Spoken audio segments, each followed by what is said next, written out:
This segment of the news is brought to you by Sun Oil Limited. Welcome back. In our national COVID-19 update, 9 new cases of the virus confirmed by the Ministry of Health for Thursday, February 4th, 8 on New Providence and 1 case on Exuma. One of the cases on New Providence has a history of travel within 14 days. These push the national total to 8,256. 2 of the cases are males and 7 cases are females. Active cases now at 1,208, 15 of them hospitalized, all considered moderately ill. 1 case has been added to the recovered cases, putting the total there at 6,819. The Ministry of Health's COVID-19 report update number 315 indicating that 508 tests were completed on Thursday. 497 results returned negative. 1 test was a repeat test and 1 test was inconclusive. To date, 61,709 tests have been completed, and the COVID-19 death toll for the country stands at 176.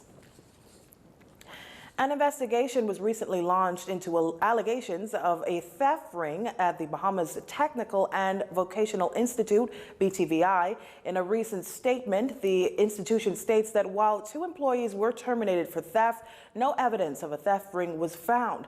As a result of the independent investigations, the board has also confirmed that the allegations of a theft ring and impropriety involving a senior executive are totally without merit. In particular, the senior executive was fully exonerated. It says one of BTVI's core values is honesty and integrity in all activities. Hence, upon being made aware of the allegations, the board moved swiftly to have independent investigations carried out. The probe was authorized at the board level, and the board took carriage of the matter. The board is satisfied that the investigation was thorough and conducted without bias. The board says it is therefore pleased to bring this matter to a close as the institution continues to focus on its mission, which is to provide learning opportunities that enable individuals to be globally competitive and economically independent.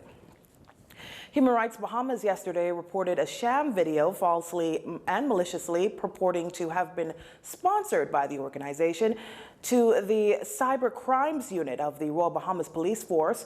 In a statement, the organization says that in due course, a full report on this very serious incident will also be submitted to the Inter-American Commission on Human Rights. It says that the video seeks to shamelessly and heartlessly exploit the victims of Peter Nygaard's alleged sex trafficking ring to try and score crass political points, adding that it pretends to acknowledge the incredible sacrifice of these heroic young women who found the courage to stand up and speak truth to power when no one else would. In reality, Human Rights Bahamas says it is nothing more than a cheap political stunt that trivializes and takes advantage of the unspeakable trauma and suffering these victims have endured. The organization says it also intends to offer a reward for information concerning the individuals who created and distributed this vile material, adding that if the Bahamas is serious about protecting women